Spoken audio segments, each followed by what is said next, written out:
Enjoy yourself. It's later than you think. Welcome to this week's edition of Tap Room Tramps. Been away a couple of weeks because I've not been well.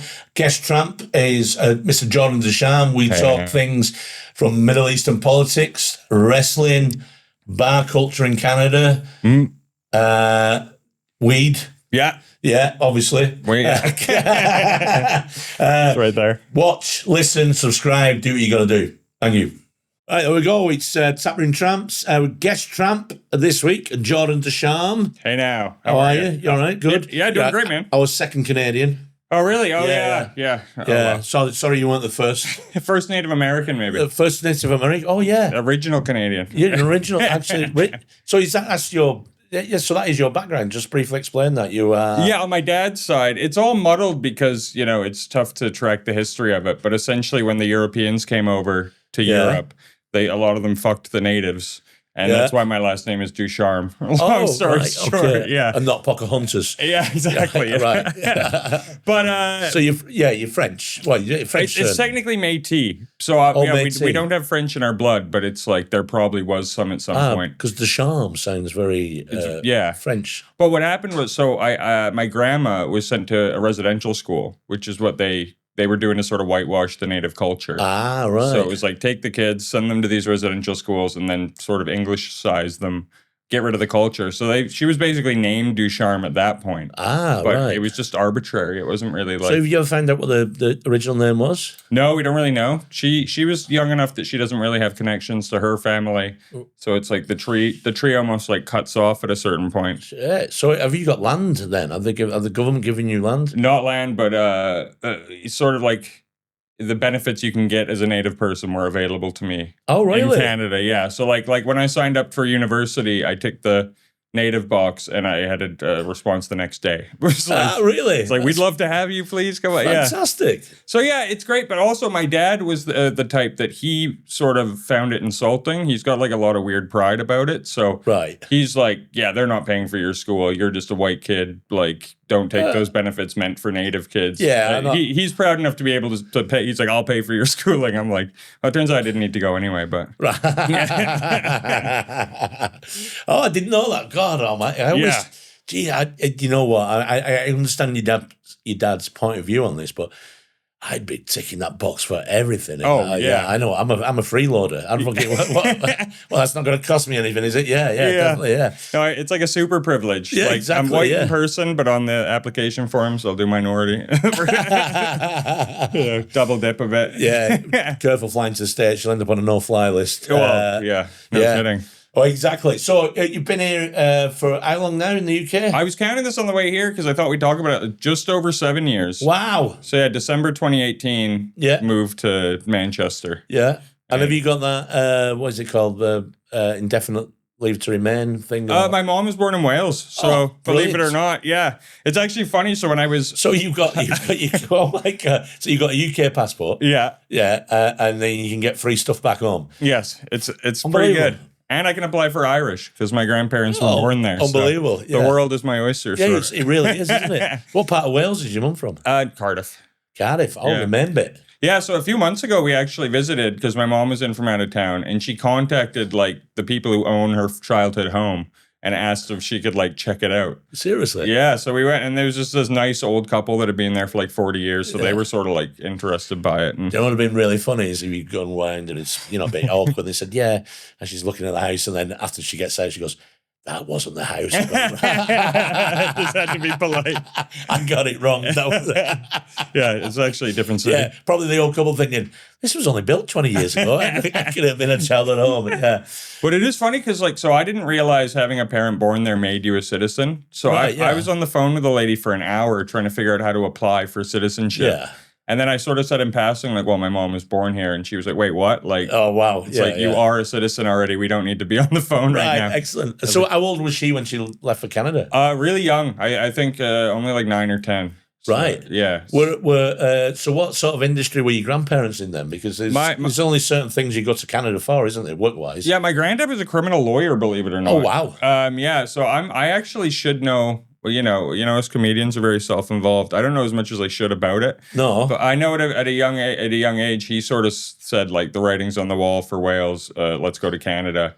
Because he wasn't liking, I don't know what he didn't like about it, but he was sort of like, it's time to move country. Wasn't getting the cases he wanted. So did he carry on law in Canada? Yeah, for a while.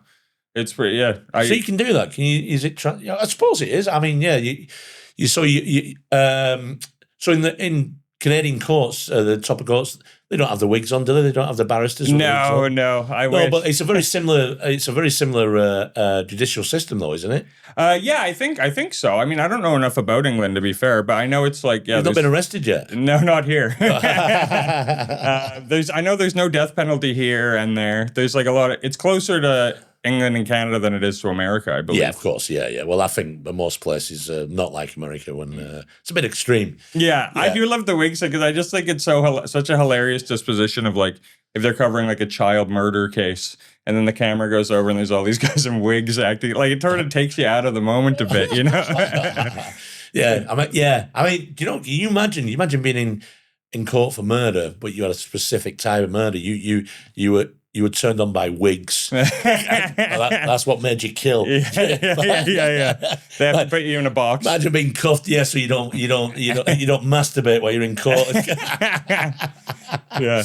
It's not going to have happened, but that'd be great. Well, there's those cases, that guy remember when they call that serial killer in Russia? Did you ever see that one? And he's behind a cage, like, in court. Yeah. And he does that, and he pulls his dick out and starts jerking off. I'm like, at this point, we could probably just say he's guilty. Like, I don't know if we need to go through this process. Exactly, yeah. I mean, yeah, he's probably just a bullet to the back of the head, wasn't he? That was it, yeah. I mean, I'm not sure what I wouldn't fancy going to court in Russia. No. I mean, the fact that they can imprison their own political rivals for no reason whatsoever and then accidentally poison them. There's a lot of accidental poisoning. Yeah, they're less shy about it, though. Yeah. I mean, but you're back on the other side of the world where you're from. Your neighbours, the US. You've got Trump now. It looks like he's trying to go down that position of having political rivals arrested or trying to defame them or trying to... Well, yeah. It's terrifying. The World Cup's going to be there this year, supposedly. Well, they say. Isn't Iran in the World Cup? Yes. Like, how's that going to work? Exactly. So what they're going to do, the US are going to stop them travelling there. Teams then might boycott the World Cup in sympathy with Iran. Right. Or Canada and Mexico just say, we'll have it between us. We'll sort it out. That'd be cool. Yeah. That'd be really good. Well, because, like, I wouldn't go to I had an opportunity to go to the States last April for this roast battle thing I was involved in. And I was sort of like, I'm not really interested in going to the States right now. Like, it looks a bit tetchy from the outside. Yeah. Like, I've written some tweets I might not want, of government officials going over. Because they can check that. They said they're going to check all that, though, which is... I mean, to be honest, I think we're all screwed. None of us are getting into the States. It's maddening, yeah. Yeah. Unless you spend a full year going just sycophantic Trump on Facebook all the time. So friends message you going, you okay? Well, I'm hoping the whole administration sort of implodes before the midterms, before they're able to rig it or anything. Because it does feel like there's this moment where they can pull the plane back up right now. I don't understand though. It's one thing I do not understand the midterms. What is that? That's just a poll on popularity, is it? Well, I'm gonna sound like an idiot here probably to anyone who does know what they're talking about. But as I understand, between the House and the Congress and all these other branches of government, they're the reason that Trump is so much more in control this run than he was the first run is because he's got Congress, he's got, like, everyone's on his side Republican. And the midterms at least can shake that side. So they can take a fair amount of power from him at the midterms and, like, block a lot of these things he's doing. Right, yeah. But that's if he doesn't rig them, and that's, it's all looking very terrible. Well, we'll see what it's like when he's running for a third term. Well, yeah. I mean, because I think that's going to happen somehow. Yeah, I sort of am there too. Unless he loses all support. I mean, this Iran war is sort of at the point where his base is only a slight majority for it. He didn't clear it with Congress, did he, before he actually did it? And then then cleared it after. Mm-hmm. It's almost weird. You look back at, like, the Iraq war in 2006 as they almost did it like that was terrible then, but it's like this is worse even. Yeah, that was I mean, was it George W. Bush, wasn't it? But I mean, we had to invent a story of weapons of mass destruction. Yeah, but at least they pretended to invent a story. Like, at least people were fully on board with going there. Like, they at least went through the procedure. Well, this is about nuclear power. There's no way they want them to be a nuclear power. And there was some sort of treaty in the 60s where when the 5 nations that had nuclear power said, nobody else can have it. It's only us. And then since then, 3 other nations have got it. And they've gone, well, nobody else can have it apart from them and us. And then Iran's going, well, our neighbours have got nuclear power, but you can't have it.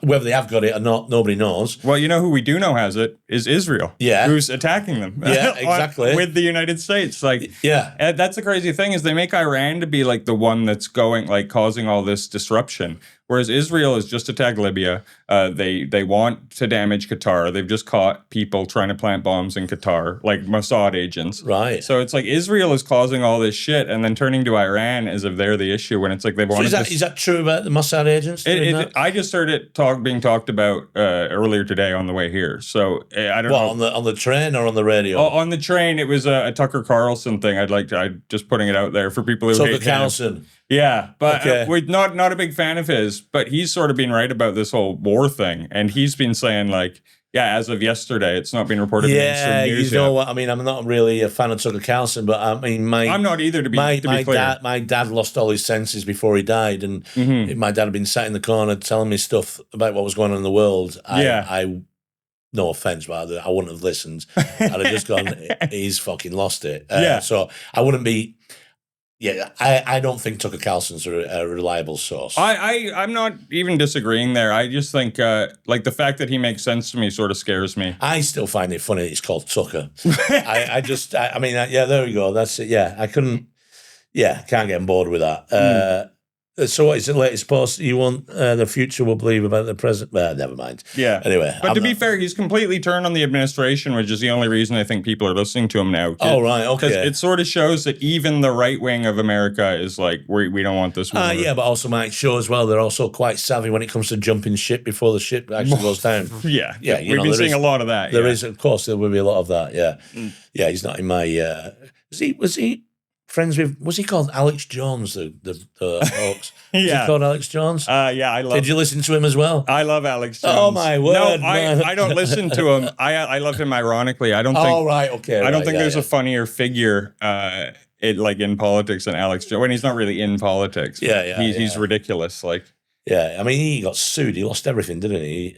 But it's crazy because Alex Jones' entire career, he's been saying shit like the whole world's run by these pedophile elites or whatever. And everyone's like, you're crazy, Alex. And now that it's sort of coming out that might be true, he's in bed with them and defending them. Like, he's on Trump's side weirdly. Maybe not world elite. Maybe things like...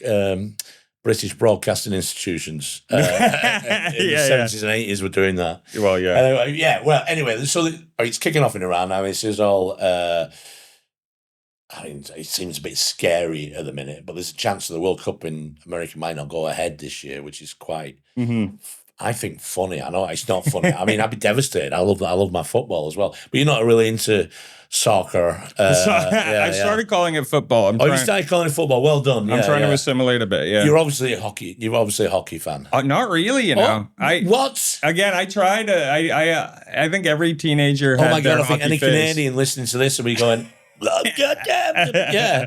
I don't know. I've never found a team sport that's really hooked me in. You know, like I was always a pro wrestling kid growing up. Yeah, and you had to like, you know, you're almost like a closeted wrestling fan because you'd get made fun of so brutally. If people closeted wrestling fan. Yeah, like if people in school found out you liked wrestling when I was growing up, it was very I think they could tell the clues. You know, his underpants are on over his trousers. I think Jordan's into something like that. So really, I mean, it's in the last 20 years, it's become perfectly acceptable for grown men to say they like wrestling, which is, I think it's great. It shows progression. We've moved on as a society. That grown men are allowed to say that they like wrestling.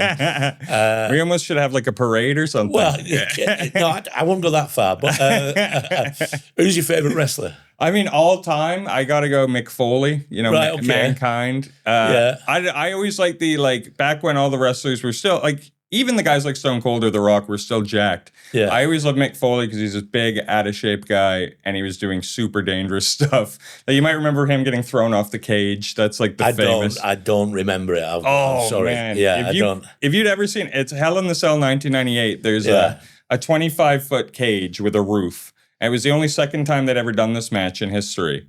And do you know what's funny about that? Oh, right, and I recognize his face. Put Hell in a Cell, Jacob. It's hard to believe that he's American because he looks more Australian than any Australian I've ever seen. He looks like he plays AFL. He does not look like, right, okay, so he was at cage fights. So it was called the Hell in the Cell. They'd only done 2 of them. And Mick Foley was worried that the first one was so legendary that he wouldn't be able to live up to it. Right. So they had the idea of why don't we start the match on top of the cage as a way to like up the ante.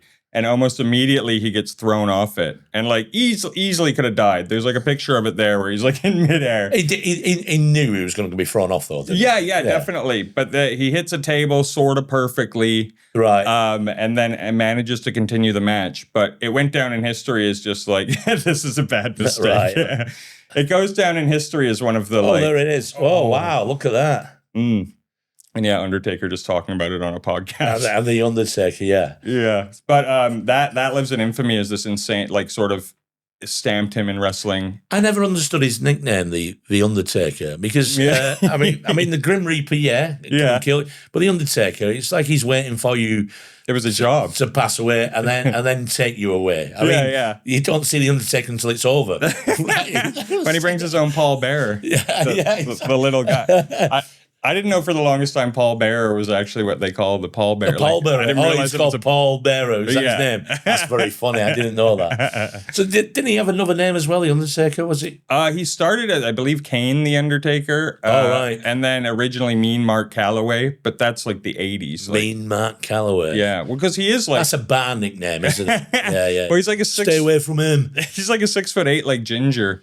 6'8" ginger. Initially, so they called him Mean Mark, and then someone got the hair dye out, and he became the Undertaker. Right, and so this is what I know. So and Triple H, what's Hunter Hearst Helmsley?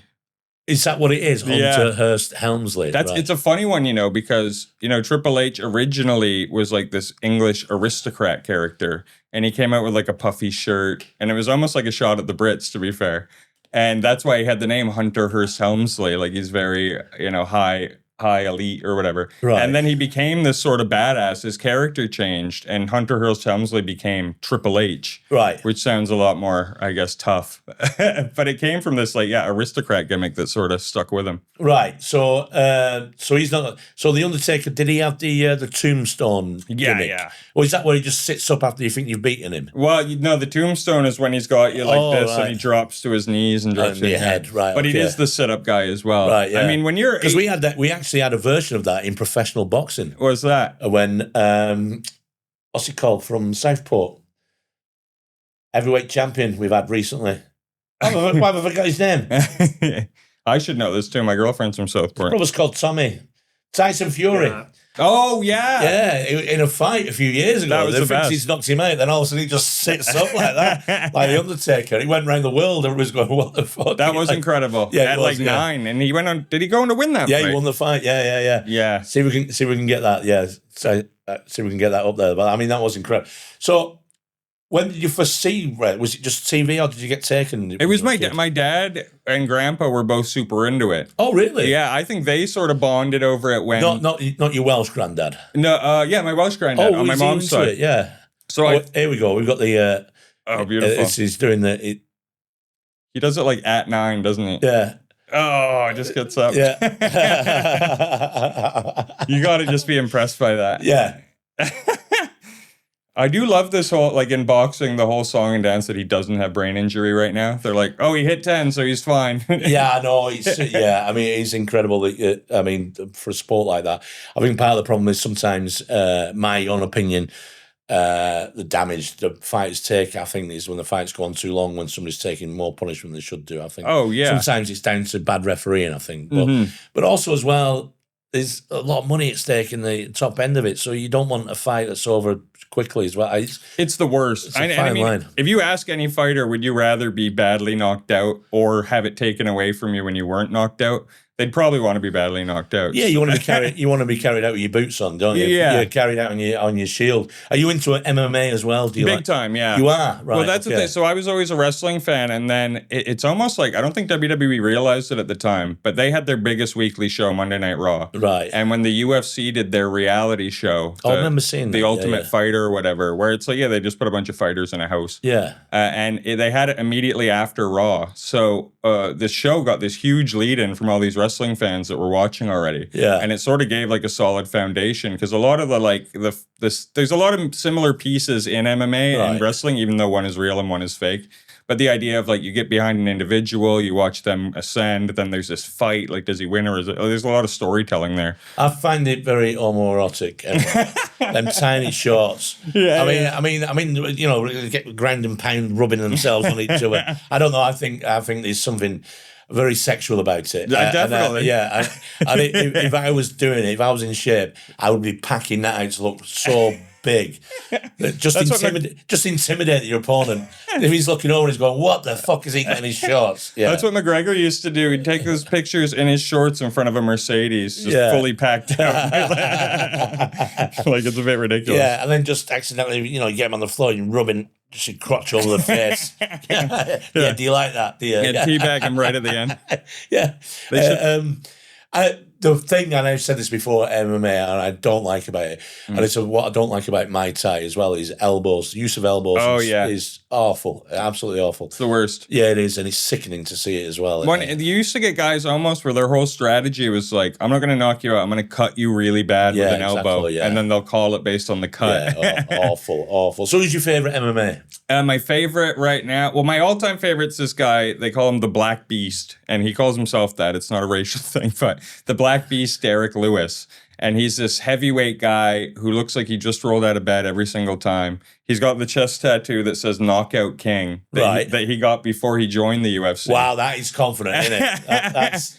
And now he's got the all-time knockout record. There it is. Has he? Yeah. Yeah, he actually went and got the most knockouts in the UFC. So he's the man. Look at that picture though, they've reddened his eyes out. Right, yeah. But the funniest thing is he'll be getting his ass kicked for the majority of the fight, like 90%, and then he'll sort of get up and just connect. Connect with one, yeah. So he's always got a puncher's chance. Mm-hmm. Wow.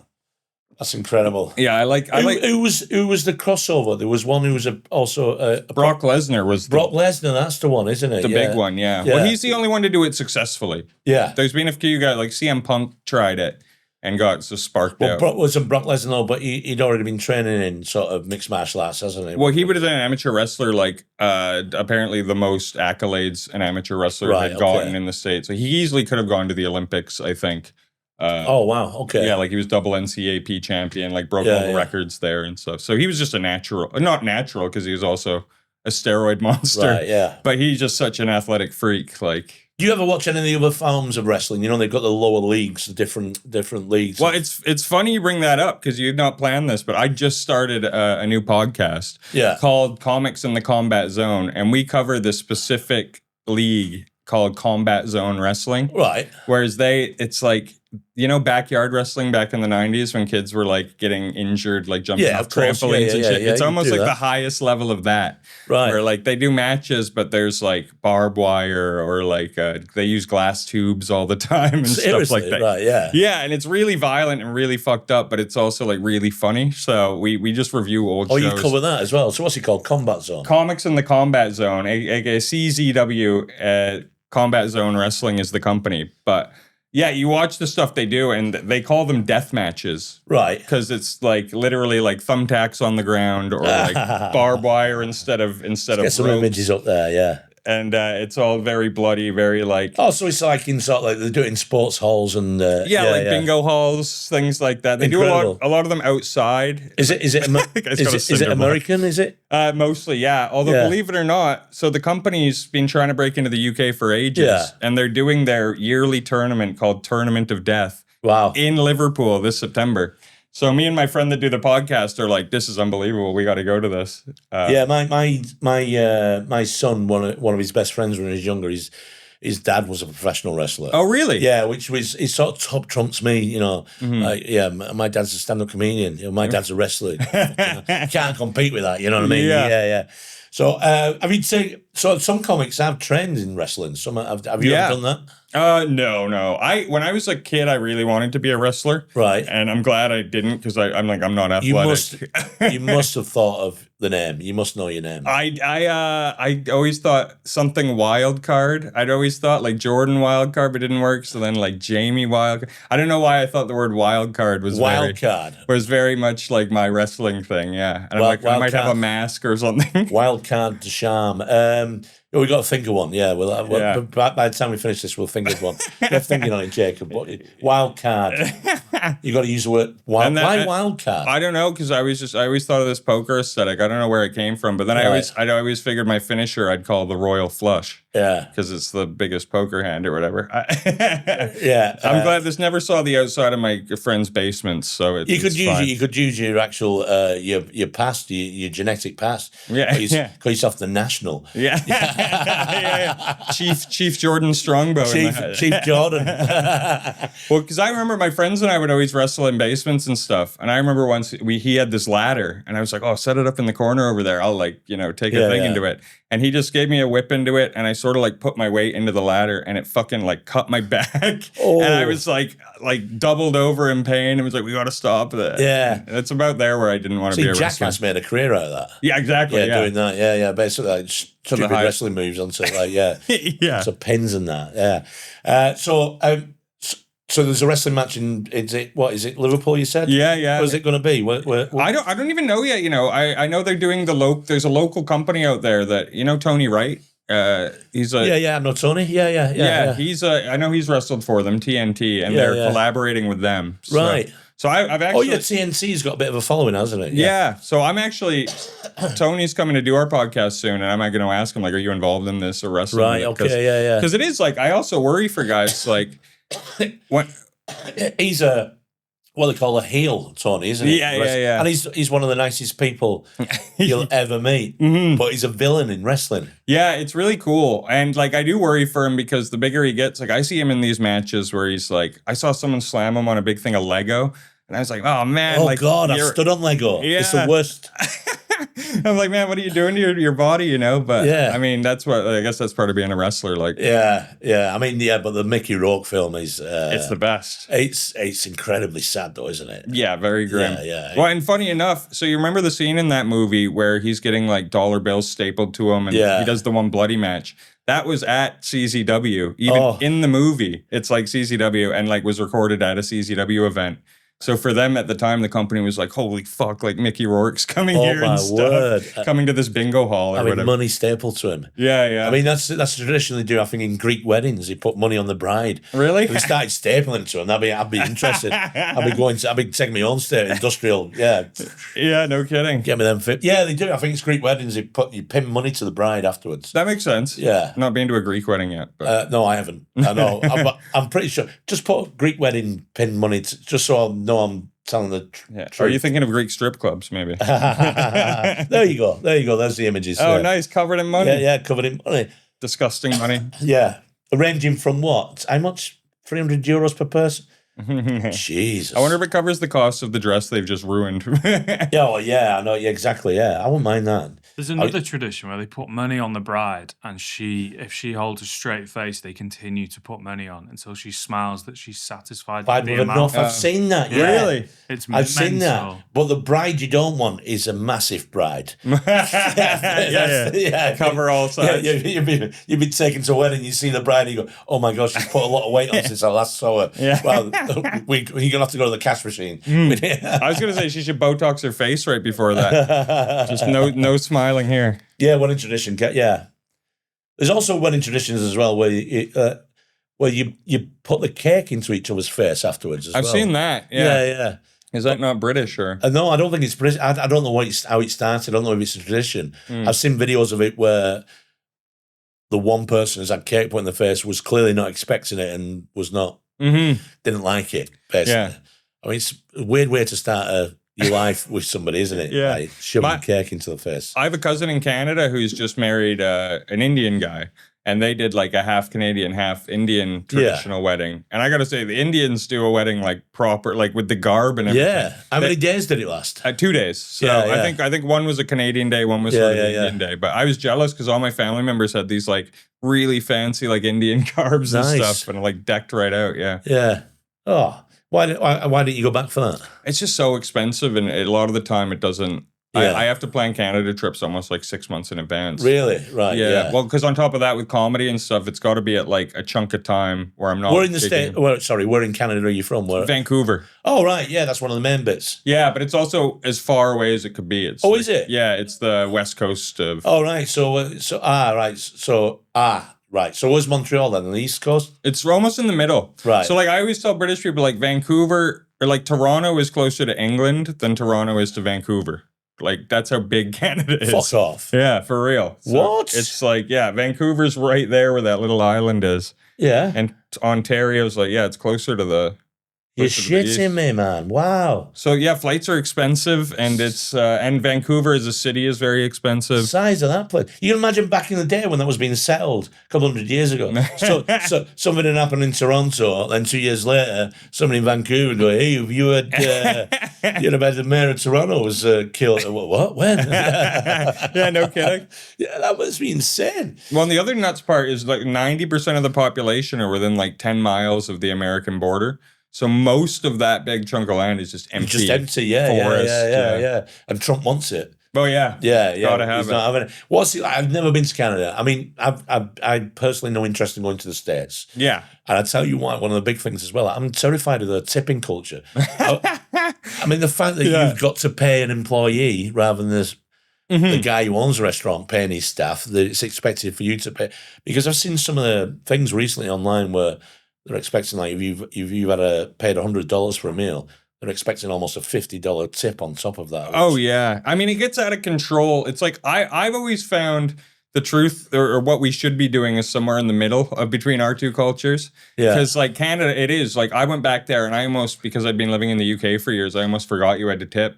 And I bought a $10 pint of beer, which to me was fucking insane. Wow. And then got a dirty look because I didn't give her like $1 on top of it just to pour me the beer. And I was like, oh, right. Like they actually. Oh, shit, yeah. It's actually so accustomed there that they will like treat you shitty or give you snarky looks.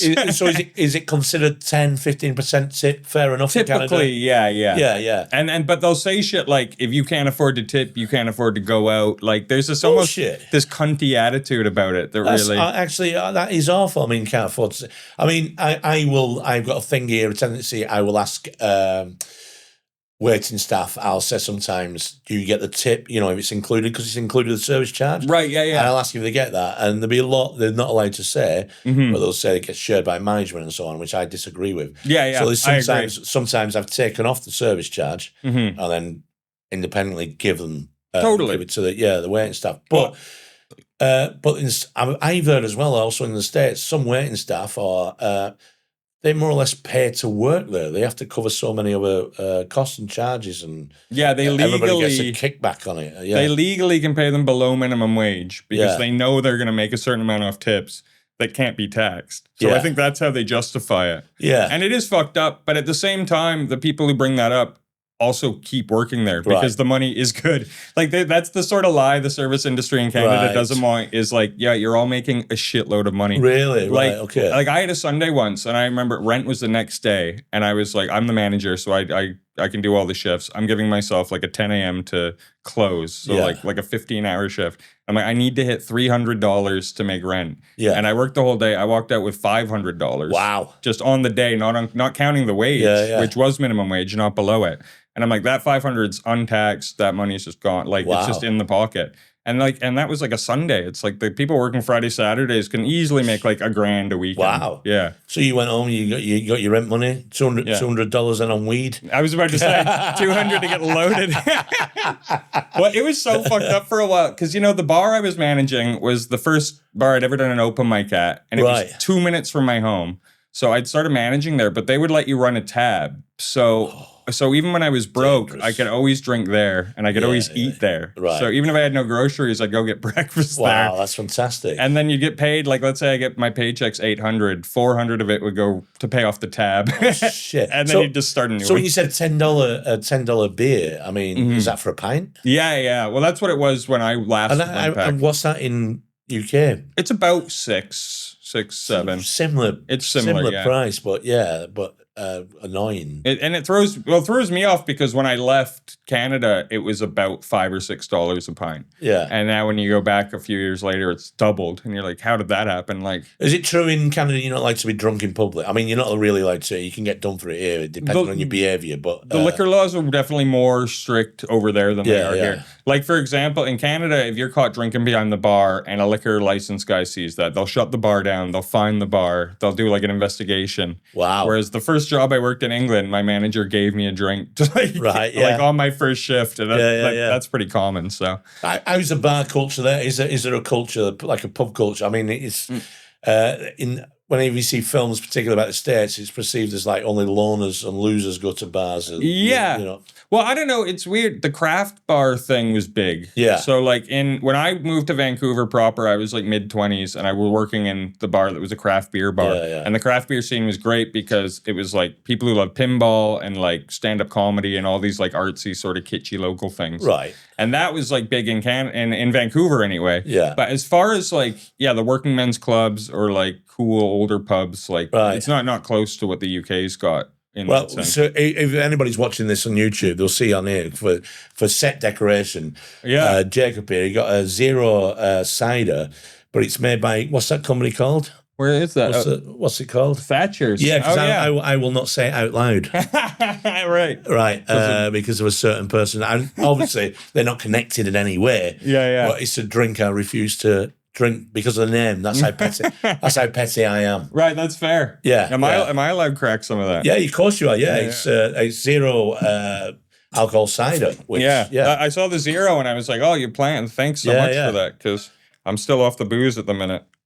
But I'm saying that if the company that makes that wants to sponsor the show, do you want I'll be like, no, I don't want any. No, I will say I have actually got. I've accidentally drunk a pint of it before. Yeah, I was in a pub. I didn't know what it was, and somebody went to the bar. Said, "I'll get a cider," and they came back and I drank. I went and it was nice as well. Said, I'll have another one. And they went, oh, it's a Thatcher's. And I went, oh, shit. What have I done? I felt bad. I was trying to make myself throw up. I wasn't. I was like, I had another pint of it and just said, don't ever tell me the name again. Right. I mean, it's pathetic. That. Yeah, I mean, that's on me.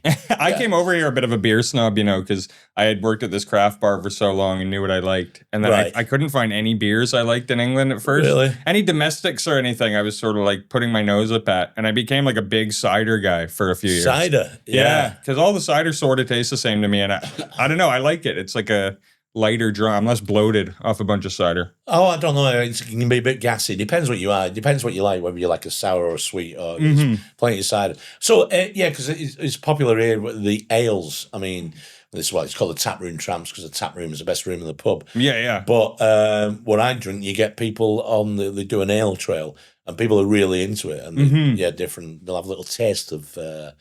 Little shot glasses taste of different ales. So you don't like ales? What, you an IPA guy or what? I really like IPAs. Yeah, I've tried a ton of cask ales, and none of them really ever hit the mark with me. But I mean, I'd drink anything if I'm drinking, Right. Yeah. But no, I would always go for like when I started drinking craft beers. I hated IPAs. I hated anything hoppy. But then they started doing these like tropical IPAs or like pineapple IPAs. I got really into them, but I didn't realize I was also developing a taste for hops in there. Hazy Jens. Yeah. And now when I drink like a bitter, like 8% fucking IPA, I love it. It's really? Like, I really like it. But you're not drinking at the minute though. You've been... Yeah, I've been off it for a while now. You've been off it for 6 months now. Well done. I'm coming up on, next month. That's excellent. Yeah. And that was all because, I mean, it took a person to die for you to quit. yeah. But I mean, mean, there is no story like that. I was talking about some of this sort of gig the other day, and he went, "No, I've been dry for 5 years." And I went, "Come on, what happened? What was the reason?" He went, "Oh, I just didn't agree with me." I went, "Oh, for fuck's sake, you can't." Yeah. You can't tell me, a drinker, that you've been drunk, because I'm always impressed. I go, "Well done, you've not drunk for 5 years." I was going, "Come on, what's the reason? There must be a really bad story behind this." I said, "Did she walk out on you? Did you lose the house? What happened?" He just went, "No, he didn't agree with me." I was like, "Oh, for fuck's sake." Well, I've been doing a bit about that lately where I'm like, yeah, everyone hits their rock bottom. For me, I blacked out in Manchester and came out of it in Blackpool. And that was enough to know that alcohol had led me astray. But it's a true story. It was like on bonfire night. And I don't know what it was. Like I was recording a podcast and then doing an open mic. And I was just started drinking early and it got away from me. Right. And the whole day my girlfriend had been saying like, can you get home as early as you can? The dog's going to freak out with bonfire night and shit like that. And then I just woke up on a train in Blackpool. And was like, what the fuck? Like, what do I... Wow, what's happened here? I mean, it's a really weird quantum leap moment, isn't it? You work on the train going, oh boy. But I sort of realized, I'm like, man, if this was like 2021, that might be like a funny story, but I'm like 35 now and like, you know, and I've completely disappointed my girlfriend. So you got on the wrong train. All right, okay. Yeah. See, I like a full day session every now and again, but I will not... I might have people who said to me, you want to drink in the afternoon? If I've got stuff to do that evening, there's no way I drink during the day. Yeah. There's no way I do that because otherwise that's not happening in the evening. I know what I'm like. But every now and again, I do like a full day session. Yeah. Not as bad as it used to be, which full day could be a couple of days. But I do like to have but I take my time now as I get older. I mean, I'm not in a rush to get drunk. Yeah. Do you know what I mean? I'm not, when I drink now, I'm not in a, with younger. I can take my time and, cruise through the day. Well, I think that's where I realize it's at because, the term problem is so vague. Like, problem can be like vodka for breakfast, or it could be like, when he drinks, he gets too fucked up. Yeah, exactly. But for me, I think when I saw you injecting alcohol into your veins, huffing the gases. But no, for me, it was like, my relationship with alcohol had changed to the point where like it had so much momentum in its life that I'm like, in my life, where I'm like, if I've drank the last 2 days, I definitely, like, I have a gig tonight, I have to drink tonight. And, I would drink before gigs. I had it in my head that like it made me better on stage. Yeah. Shit like that. And by the end, it's like, now that I'm a few months removed from it and I don't have cravings for it or anything, I'm like, that was crazy because that was just alcohol in the driver's seat. So when I started out doing stand-up, I would always have a few drinks before I got on stage. Yeah. Almost like a Dutch courage and so on. And it was interesting. It took me going a couple of years before I stopped having a drink before I went on stage. And I found that I was quicker, I was sharper. Yeah. I had more mental agility while being sober on stage. I know it sounds daft. I mean, there are some acts as well. I mean, I used to see acts in the past where I used to think they were hammered on stage and go, these are really funny. Yeah. And you'd talk to them afterwards and they were sober and you think, oh, it was just an act. You're acting drunk because acting drunk is funny. People seeing people drunk is funny. But, I don't know if I was trying to like, because I do a lot of jokes that are close to the bone or like you're quite dark humor. Dark humor, But I almost found having a couple drinks in me like almost justifies the whole thing where it's like, I'm saying fucked up stuff, but we're drinking here, we're having and now when I'm like a sober guy being like, Jimmy Savile, and people pull back and I'm like, I don't really. This is just me, I guess. It's sort of like this is what I'm like. That would you say that is a common something in common with I find with Canadian comics. Canadian comics tend to have a dark sense of humor. It's like British people. It seems to be similar. I think the ones that leave are. Right. Okay. So you're not like. Is it? Because I've been told this by a few other Canadian comics. It can be quite conservative, Canada, in its attitudes towards certain subjects and subject matter. And it's funny you say like conservative because I almost view it as almost like too liberal. Like, which is really? It's weird to well, those are the people getting mad at words and jokes and stuff. But, and granted, like when I started comedy, that's when it was. I feel like all this stuff was way more relevant of a talking point when it comes to canceling and shit like that. Yeah. But it really felt like people were people were in bad faith looking for you to trip up so then they could go after you for what you said. Oh, really? When I started, and that's what it felt like. And Yeah. I was like, yeah, we all know what are jokes and what aren't. But Right. And so I felt a lot of that in Canada. And I also had only been doing it for 3 years there. So it's not like I was ever being held back from anything. Yeah. But when I moved to the UK, it felt very much more in line with my sensibilities and sense of humor and stuff. Right, okay. Yeah. So a lot of the comics I've seen and got to know and become very good friends with from Canada have very similar sense of humour to the British. I mean, there's a dark undertone to humour in this country. Definitely. There always has been a bit of a gallows humour. It's just I think it's the way we've always dealt with tragedy and things in this country. Yeah, exactly. And that's my view on offensive humor. Like, it's not offensive if we're all in on the joke. The fact that we're kidding and stuff. Well, it can't be. Well, you still can. I mean, I'm not going to debate what is offensive, and what isn't in comedy on this pod. But yeah, you've got to be wary of the fact that. Hey, we might be all in on the joke, but sadly Jacob isn't. Well, yeah, you know what I mean. And then, that's what I've sort of come to realize. And then the reason I'm mentioning it is don't say that thing I told you about Jacob. No, but hey, we're all in on the joke, but if somebody isn't, But you're right, because I came over here with that mentality of like, no, it's all a joke, and if they don't get it, that's on them. And just growing as a performer, you're like, well, no, I'm trying to make people laugh. I'm trying to get everyone on side. You adjust your act to make it work for people. So going back to the bar culture in Canada and stuff.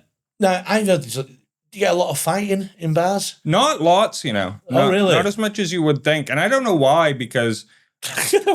well, Doug Stanhope's got this hilarious bit about it where he's like, the reason there's no bar fights in America is because medical isn't free and everyone could have a gun. Right, yeah, cool. But in England and Canada, medical is free and no one has guns, so you're free to punch people. Yeah, you are, yeah. I mean, I've heard stories like up in the mining communities, up in the middle of nowhere, the bars can be a bit rough. Well, to be fair, that's like. Have you ever done any gigs up there in the? No, I was never far enough along. I imagine if I'd stayed in Canada, those would be the gigs. I remember once Glenn Wool, who's a superb comedian, once telling me he drove like 12 hours to a gig once. Yeah. 12. What the fuck? Driving. That sounds almost common. Like, yeah, exactly. Yeah, that's the size of the country you're in. I've always said that.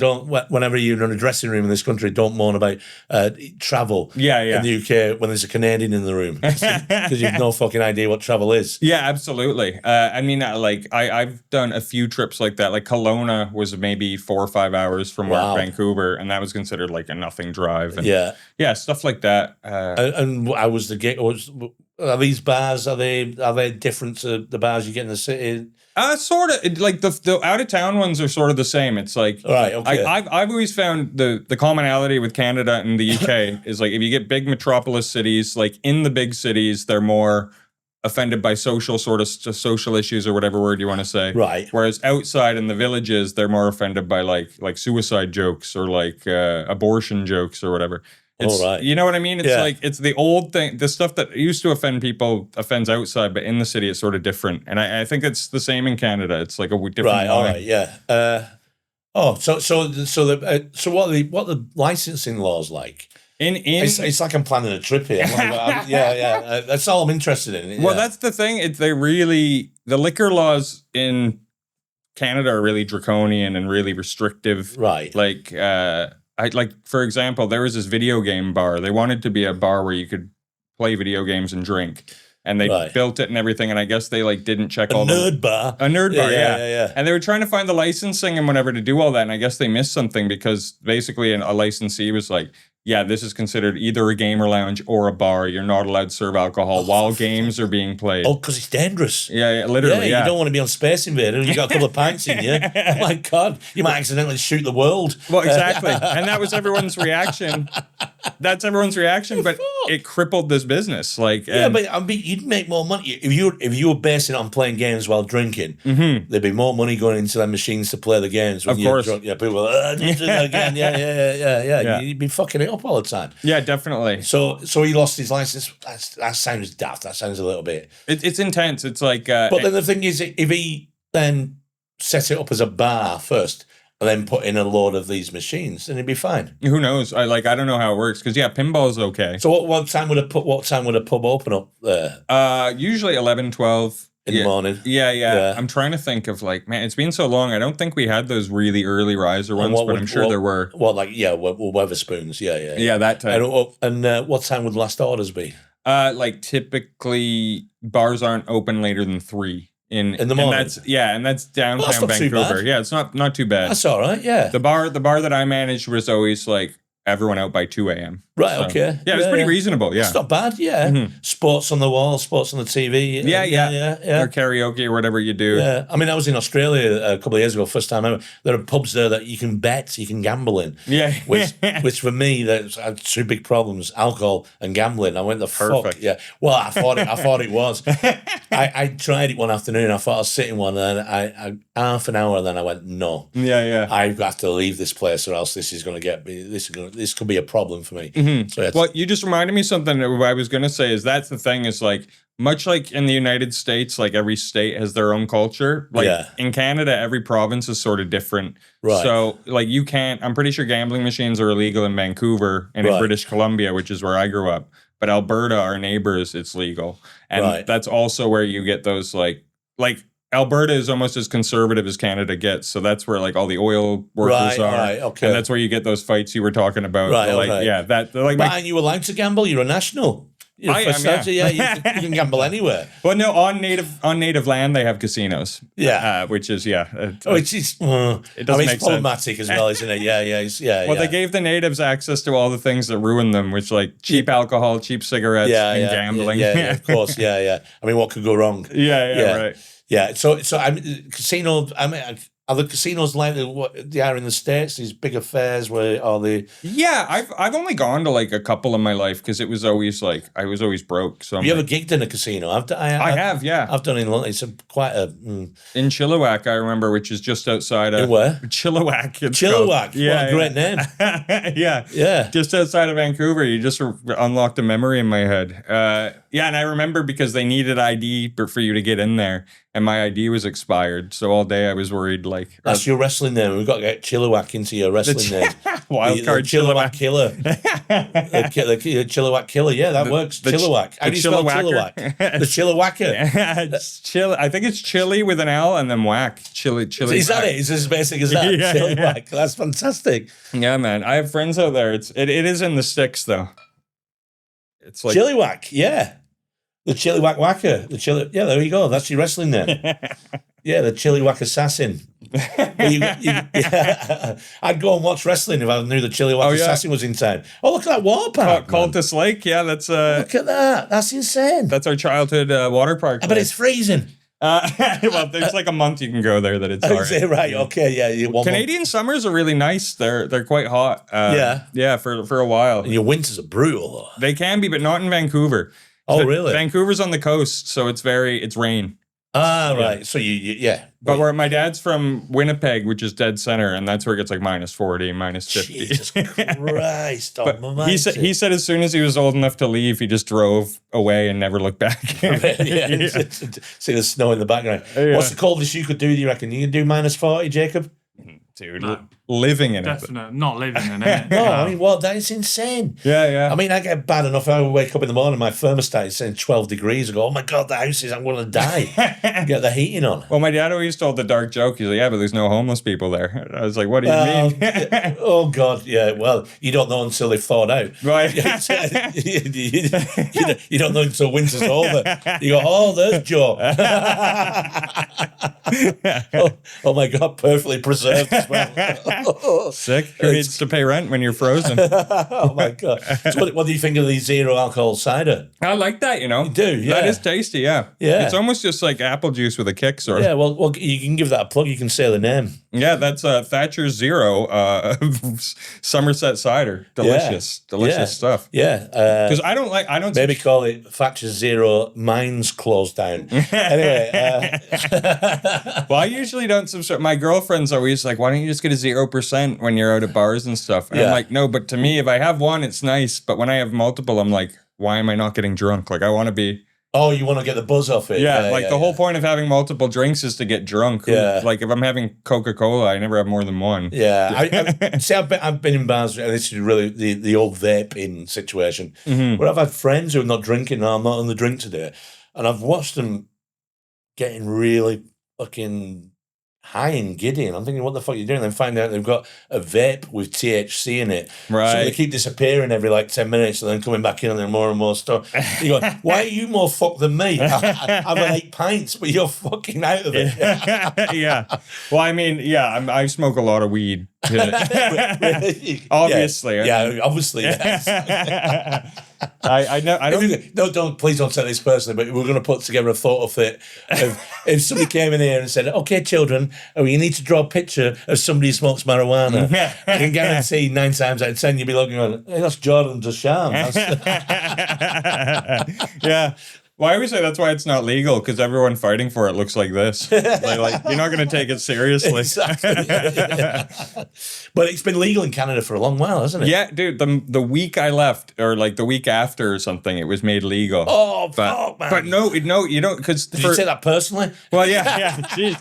Well, the thing is, though, for years it had been decriminalized, and apparently that was like the sweet spot, because there were dispensaries open and no one was fucking with them. Yeah. And you could buy weed, but it was untaxed and it was like really high quality. Yeah. And now apparently it's way tougher to get. It costs way more, and it's like regulated and shit. Oh, balls. They always ruin everything, don't they, with laws? Yeah, don't they? Right. Yeah, as soon as laws get involved, that's it. All the fun gets taken out of it. So, just to wrap up and summary, so the Chilliwack, what would you say? Chilliwacker? The Chilliwacker. Yeah, that's the Chilliwacker. That's your wrestling name. You've got the pod. What's the name of your pod? Comics in the Combat Zone. Comics in the Combat Zone. But yeah, if you're a fan of pro wrestling at all, it's on the Wrestling Brain Network. You've got to do sort of like a variation song. I went to the Combat Zone. That's not bad. I mean, Comics in the Combat Zone. Yeah, there you go. Yeah. I've just sorted your jingle out. Yeah, perfect. Yeah. I love that. And is that on all the pod channels? Yeah, I was going to say it's on Wrestling Brain on YouTube. That's my buddy's project. He does wrestling content. It's called Wrestling Brain. Yeah. Okay. So it's sort of his brand, and we're just sort of putting our pod out on it. And who do you do that with? Who do you do? Ben Stead. He's an up-and-coming comedian. And okay, cool. He's really good. And he's a wrestling nerd as well. Yeah, classic. He's perfect for it. Yeah, all right. Well, brilliant. That's it. Well, thank you for coming on. Yeah, I appreciate it, It's been man. a blast. It's great. And thank you for trying the 0% cider. Yeah. And good luck with your journey in your recovery. Because that's what people think now. That's what they say. Yeah. I've already had people saying, have you heard about John and the Sham? I go, what? You go, he's not drinking. You go, what? I want that word to spread around. Tell promoters that. Yeah, but bar owners, for fuck's sake. Yeah, man. right. Yeah. If you book for tonight, Jordan the Sham, great. That's another 50 quid behind the bar. Yeah, no kidding. Yeah, not tonight, is. Yeah. Thank you very much. Cheers, pal. No, of course, man. Thank you. Enjoy your